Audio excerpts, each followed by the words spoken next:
All right, man, peace.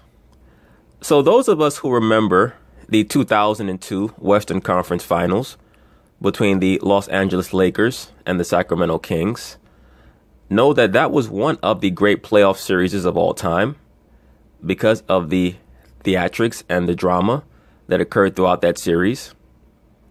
It was also one of the most controversial series of all time because of the officiating and numerous other events that occurred over the course of that series.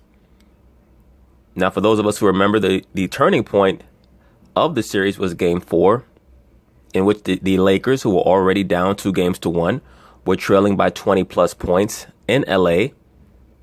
They made a furious comeback, which culminated in a Robert Horry game-winning three-pointer. Well, there's a series on the NBA Network called What If, in which they engage in hypothetical scenarios that would detail what may have occurred had certain pivotal moments not happened. In this case, they're trying to conjecture on what may have happened with the Sacramento Kings franchise had Robert Horry not made that game-winning three. Of course, they're going to talk about it, and I'm going to chime in. It's one of the greatest shots in NBA playoff history. Robert Horry's buzzer-beating three from the top of the key in Game 4 of the 2002 Western Conference Finals. It's a moment to help earn the nickname Big Shot Bob. He gave the Lakers a 1-point win and tied the series at 2 games apiece. The Lakers eventually won in 7. But what if Horry's shot bounced out and the Kings won that game? In episode 3 of the series, What If, we examined how things could have been different in the 2002 playoffs and how the Lakers might not have three-peated that year.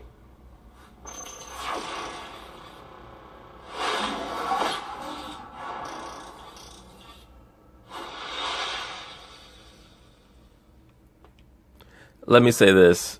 The whole what if scenario is good television programming because sports fans like to engage in conjecture. For those of you who grew up collecting comic books back in the day, you remember that Marvel Comics also had a series called What If. And what the What If platform allows people to do is to engage in oftentimes unbelievable storylines. Like back in the day when Marvel Comics had the What If series, oftentimes in the stories, they would have Spider-Man get killed or the Hulk become a mass murderer, things like that you can do in a hypothetical series. So whoever came up with this idea, it was a good idea. And the Lakers fall for time. 11 and 8 seconds to go. Lakers have come back from 24. The Kings try to hold on. They're up by 2. What's going through your mind at that point? Keep Shaq off the boards and try to take this home, because if you get up 3-1, we're going back to the cowbells. It's over. Our ball, we're at home. Not really worried because Kobe's probably going to take the shot. Well, first off, you already knew Kobe was going to take the shot. Kobe always took you guys' pressure shots because they didn't trust you on the free throw line, Shaq. Let's be for real. In regards to Chris Webber's statements, I'm on record as stating that I believe that Chris Webber is a Hall of Famer. He certainly should have been inducted ahead of Tracy McGrady. But I'm also on record as stating about Chris Webber that although he was a great talent, he was terrible in the clutch. Terrible. And series like this are what make or break your legacy. Because if Chris Webber leads his team to a victory in this series, he goes into the finals and he beats the New Jersey Nets. And now you're talking about him as one of the great power forwards ever. Because he could do things, dribbling the ball, distributing the basketball, rebounding, scoring. He had very, very few weaknesses in his game, other than his basketball IQ in clutch moments. And usually deadly in that position. The only thing that was going through my mind was I was saying to myself, I hope Kobe is able to beat Doug Christie off the dribble and get to the basket. If not, we always had the big fella Shaq there to get the rebound. Kobe has it on the wing, so I'm D'ing him up, and I forced him into a tough shot, and he missed it. So the first thing that went through my head is, yes, I finally got it. He missed. And then the ball kind of comes off at the rim, and I see Vlade tip it, and I said, yes. And then I looked, and I said, no. It's a 2-point Sacramento lead. We're down to 7 seconds. Bryant putting the move on Christie. Rebound O'Neal.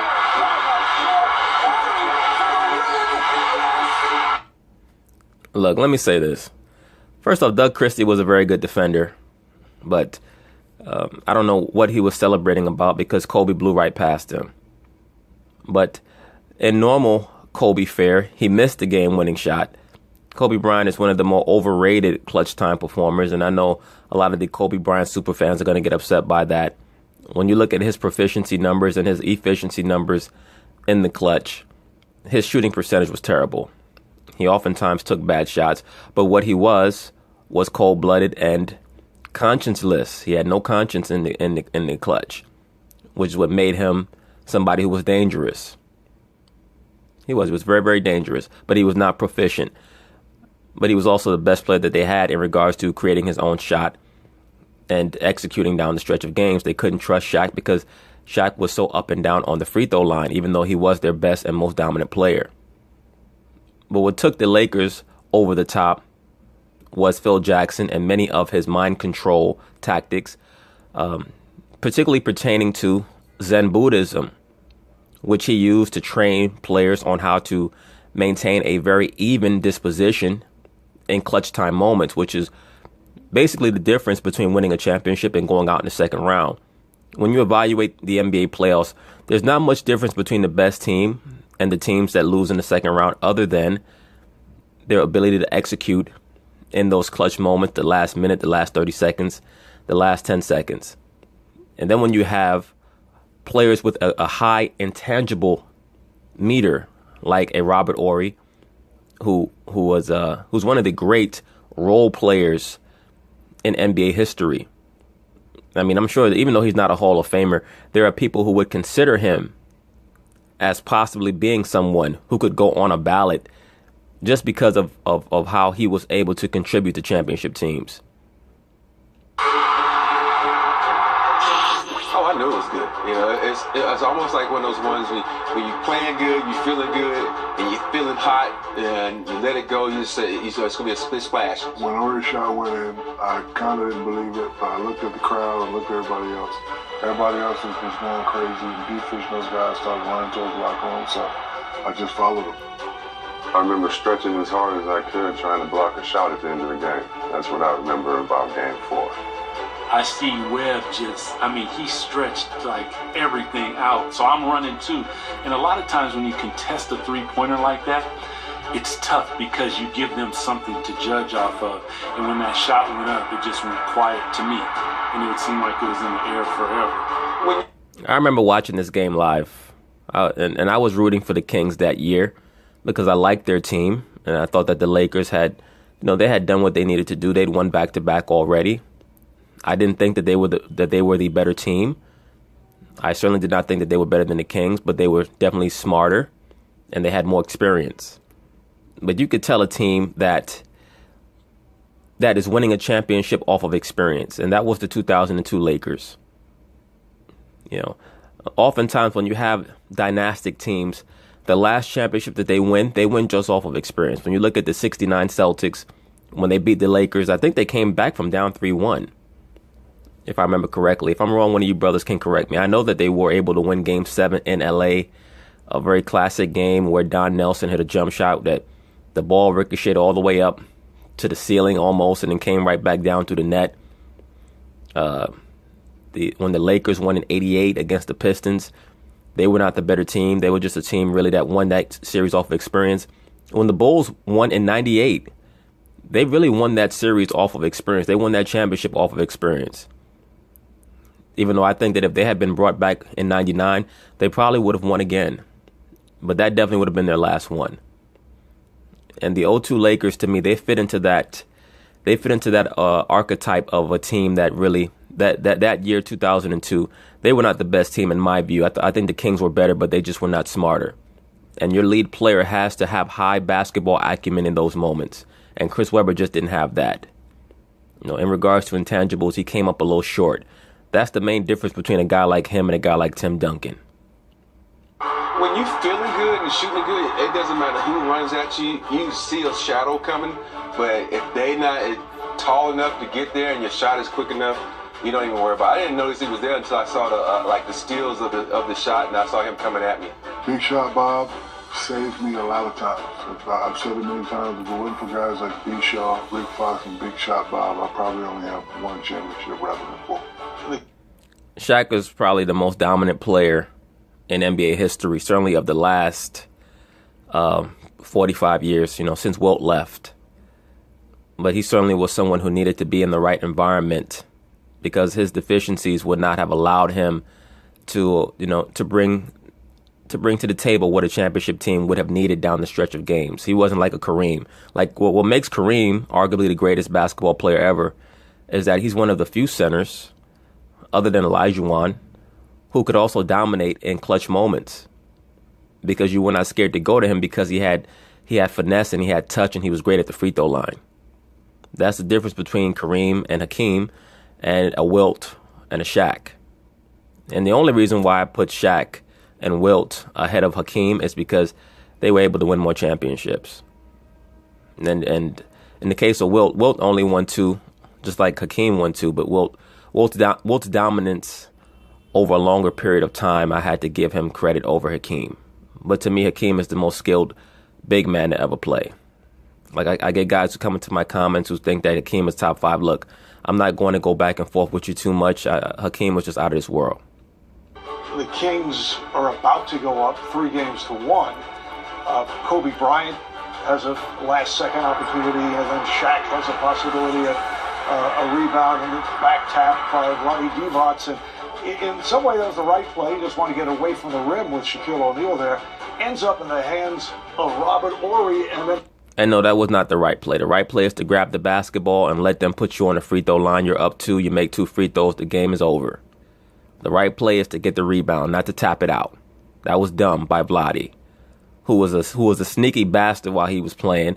He was one of the guys who popularized the flop and set the NBA back. I mean, if you want to know where the flop comes from, you go back to the 80s. Guys like Sarunas Marciulionis and then Dennis Rodman popularized the flop in the early 90s, late 80s, early 90s. But at least with Dennis Rodman, when he flopped, like he would really get hit. He would just accentuate it. But then it got to a level in the early 2000s with guys like Ginobili, guys who wouldn't even get in touch and they were falling down. And then he fires the shot for 3, and all I can remember is saying yes, and the game's over. I never asked Vlade this. I wish I thought that. Before I let Kobe speak, let me say this about Marv Albert. It's amazing how certain guys can move past controversies. For those of you who remember back in the late 90s, Marv Albert was caught up in a controversy where he had bitten a prostitute to the point where he had broken his skin. Like, this dude, Marv Albert, is a sexual degenerate. Okay? And he just gets thrown back on TV like nothing. Let me rewind it back so we can hear all of what Kobe's saying. Thought to ask. And all I can remember is saying yes, and the game's over.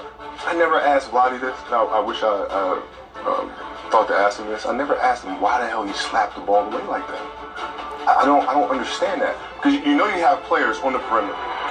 Why would you slap it to a point where the ball's literally bouncing to the 3-point line? I don't understand. They're going to slap it up and out. The answer to that is simple. Vlade is he's not the sharpest knife in the drawer, Kobe. All right? That's all there is to it. Those kind of situations you don't think about, who has the ball. I mean, I don't think, he tried to beat the clock, Everybody could make that shot, that's last shot. It's just lucky shot, that's all. Vlade was trying to do what Magic Johnson did to the Portland Trailblazers when he got that ball and he threw it the length of the court and they beat them and they went to the finals versus Jordan for his first championship. And unfortunately, it didn't work out for us. Drexler dribbling with 9. Drexler dribbling with 7. Drexler brings it to Porter. He shoots a winner. It's straight. It's no good. Lakers win. Magic's got it. Throws it down the floor. 1 second. And it goes out of bounds. And the Lakers are on their way to Chicago. The Lakers win it. Let me say this. I remember watching that game as a kid. And Portland was favored to win that series over the Lakers. They had home court. And very few people remember that Portland team from the early 90s, like from around 89 to about 92. Well, they were one of the top two teams in the NBA every year. In 90, they went to the finals, lost to the Pistons. 91, they were in the Western Conference Finals, lost to the Lakers. And 92, they went to the finals and lost to the Bulls. The thing about that Portland team, they were very, very talented. They were very reminiscent of the OKC Thunder with Durant and Westbrook and Serge Ibaka. Very talented, but they had a very low basketball IQ. And that was their weakness. If they ever faced a team that was intelligent, they were going to lose. Because Terry Porter was very talented, their point guard. He's very talented, but he was not the sharpest knife in the drawer. And Clyde Drexler was extremely talented, one of the top 5 shooting guards to ever play. But he was not a point guard, so he did not control the basketball. Then you had other guys like Buck Williams and Kevin Duckworth, Jerome Kersey on that team. Danny Ainge came on that team in 91. They were stacked. They just did not have much basketball IQ, which is the reason why they brought Danny Ainge on the team, because they were hoping that he could bring some of his experience from the Boston Celtics years and raise up their basketball acumen. But it didn't work. Win it, ladies and gentlemen! Wish you didn't tip the ball. I would. But let me say this about what Magic did. The Magic Johnson play was one of the most brilliant plays I've ever seen. I remember being a little kid and watching him just grab the ball and throw it down the court like that. And the way he passed it, and it was almost like a reflex. He passed it in a way where it started to slow down as it was going down the court. So he was actually able to run the clock out. That had never been done before in basketball. Tip the ball. I wish you would have just grabbed the ball. But so many chain of events had to happen for it to be, as spectacular as it was. And that's why you love sports. It's unfair to everybody, and it's fair to all. That was a miraculous finish, and sometimes you wonder, if you've done everything right, and your luck falls on your side. The Lakers also did enough right over the next 3 games to beat the Kings in 7. Well, the main thing that they did right over those next 3 games was the NBA were able to assist them in winning that series by having the referees give them every call possible, particularly in that Game 6 in LA, which is one of the worst officiated games in NBA history, certainly in playoff history, to the point where you had even accredited media members like Stephen A. Smith who were calling out the NBA for rigging the series and rigging that game. I get a lot of guys who come on my comments, talk about how all these games are rigged. A lot of these gematria dudes. I'm on record as stating, look, I'm not one of these guys who talks about how they bring in a player with the number 4, who sits on the end of the bench, 4th from the end of the bench with 4 minutes left to hit a 4-point play. I got these guys, these gematria guys. But does the NBA want certain teams to win? Yes, they do. Yes, they do. Do they want to exalt certain players? Remember, this is entertainment. This is narrative. But it's also competition. So you have certain teams that are able to transcend what the NBA wants to have done. Period. Like they certainly did not want the bad boy Pistons to win in the late 80s, but they won. They didn't want the Pistons to win in 04, but they won. All right. You have certain teams who are able to transcend the script. There's only so much that they can control. And now they have certain refs whose job it is to guide the game. They have certain players who they can activate or deactivate. Monarch athletes. But sometimes things don't go as planned. That's part of entertainment. Right? Like they say, they might rewrite the script, or they might have to do an edit to the script because certain actors start to ad-lib. That's just how it goes. They didn't particularly want the Spurs to do as well as they did in the mid-2000s. But that was a time period in the NBA where they were trying to figure out what they wanted to do. And that's why the Lakers were so important in the early 2000s, because they were able to bring a lot of glamour back to the NBA after Jordan retired. Remember, right after Jordan retired, you had the Spurs who won in 99, which was one of the worst and least watched NBA finals of all time. They needed the Lakers to rise up and stay on top for a while. They viewed the Kings as a Joe Frazier type. The Kings would be a good foil for the Lakers, but they didn't want the Kings to win. And that Game 6 was atrociously refereed, officiated. I remember how much Mike Bibby dominated the Lakers in that series. They couldn't guard him to save their life. They couldn't guard him or Pager. But at the end of the day, with all that said, with the officiating, with all that, the Kings still had a chance to win Game 7, and Chris Webber came up short. I'll never forget, he had a wide open baseline jump shot. He shot a complete air ball. I can't remember if it was late in the fourth quarter or in overtime, but he came up small. And the Lakers had two of the top three best players in the series. They had Shaq and Kobe. Kobe was good in Game 7. Shaq was good in Game 7, and they won the series. And that's what it boils down to. But when you have your foot on your opponent's throat, Game 4, you have to win that game. Period. LA went on to sweep the overmatched New Jersey Nets in the NBA Finals for a third straight title. And the Lakers probably had the weakest, that era of the Lakers in the early 2000s, they had the weakest NBA Finals opponents of any so-called dynastic team in history. They played the Pacers, the Sixers, and the Nets in 3 straight years. You know, it's so funny to me. Many of the LeBron James superfans, they come on the internet and they say, well, you know, LeBron's played tougher competition than Jordan did. Please. It's nonsense. Now, if you want to evaluate Kobe Bryant's finals competition, now that's something that can be scrutinized.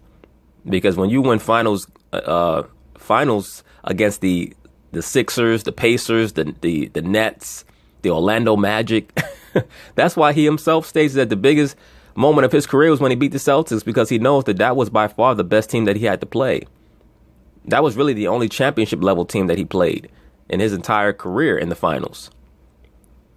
In 2004, they played the Pistons, who were a great team, and they got smoked. In 2008, they played the Celtics, who were a great team, and they got smoked. 2010, he was finally able to beat a great team in the finals. But what if Big Shot Bob's big shot hadn't fallen? What if the Kings had taken a 3-1 series lead with games 5 and 7 on their home floor? I think we had enough confidence in ourselves and hated the Kings enough where we could have went in there and won a game and came back and won a game at home and then took it back to roll like we did in Game 7 and win Game 7 in their building. If they had gone up 3-1, I don't think we would have thought we were out of the series, but it would have definitely given them going home in Game 5 a huge edge in the boosting confidence. No, if the Lakers had lost Game 4, they would have lost the series in 5. Period. As it was 2-2, and they went back to Sacramento and lost Game 5. So I mean, they can say what they want. They won the series, but Sacramento was the better team. They were just dumber. Sacramento had everything except a championship level coach. They had Rick Adelman, who, ironically enough, since I mentioned the old Portland Trailblazers, he was their coach. Rick Adelman was the coach of that early 90s Portland Trailblazer team, and he was the coach of the early 2000s Sacramento team, who also very similar to the Portland Trailblazers of that era, with low basketball IQ but a lot of talent. A lot of people don't understand. You have championship level players and you have championship level coaches. Some coaches are just good enough to get you to that 50-win, 55-win level, but when you get to championship scenarios, they don't know what to do. If Horry had missed that shot, and then Sacramento's up 3-1 at a home game coming up next, you never know, obviously. But you have the chance, particularly with the New Jersey Nets representing the East in the NBA Finals. You know, you never know what could happen. That's why we play the games. But I tell you what, there wasn't a team that I loved playing better that year than New Jersey. I remember that was his way of saying that they would have waxed New Jersey, and I don't doubt that at all. They would have beat New Jersey in 5. That would have been an easy 5-game series. I believe the Lakers swept New Jersey. The Kings would have beat them in 5. If for nothing else, they would have gave away a game to the Nets because, just from being stupid. The Kings were a stupid team, but they were very talented. I remember Pager said he had a conversation with Kobe, and Kobe said, if you guys would have won that game, you probably would have reeled off a couple in a row, because the confidence that comes with winning a championship is enormous. And I think that's probably what would have happened for us. Instead, the loss to the Lakers turned out to be those stars. Look at that. They were very talented, man. Look at their bench. I remember they had Bobby Jackson off the bench. the Kings, they had a lot of talent on that team. They just did not have the proper leadership to execute down the stretch. Star-crossed Kings' last best chance for a championship. Although the team would win at least 50 games in each of the next 3 seasons, Sacramento hasn't been back to the Western Conference Finals since and hasn't reached the playoffs since 2006. We came out on top in all of those scenarios, but man, they were one of the great teams in that stretch of 4 years that just didn't win a championship. But slowly after that, it kind of dismantled, and the organization is still kind of trying to find its way since then. I think when Robert Horry hit his shot, I think that was the end for the Kings. You know, the Kings were always a good team, but as so many teams have tried to, they couldn't get past the juggernaut of the Lakers. The thing about Horry is that he can knock those shots down, but how does the ball find him? It's like the ball knew, go to his hands if you want. No, the ball found him because your dumbass center hit it out to him. It didn't have nothing to do with no basketball gods. Blame your dumbass center. If you want to win. It was one of the most bittersweet moments in sports. But it was an exciting game, and as a sports fan, that was a great game. All that's bullshit. Chris Webber is giving you the PG version. He knows damn well that the referees had it out for the Kings throughout that series. Game 6 was the worst refereed or officiated game in NBA playoff history. Not even a close second.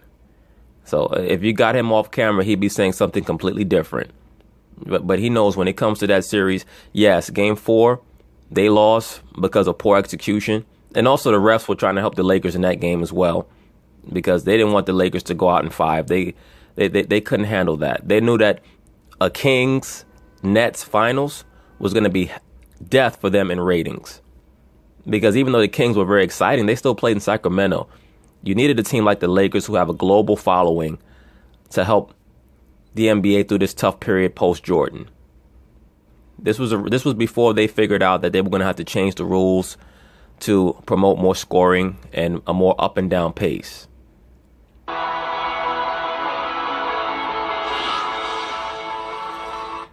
But anyway, that's the feature on What If. And I'll probably be following this series because it's very interesting. Anyway, peace.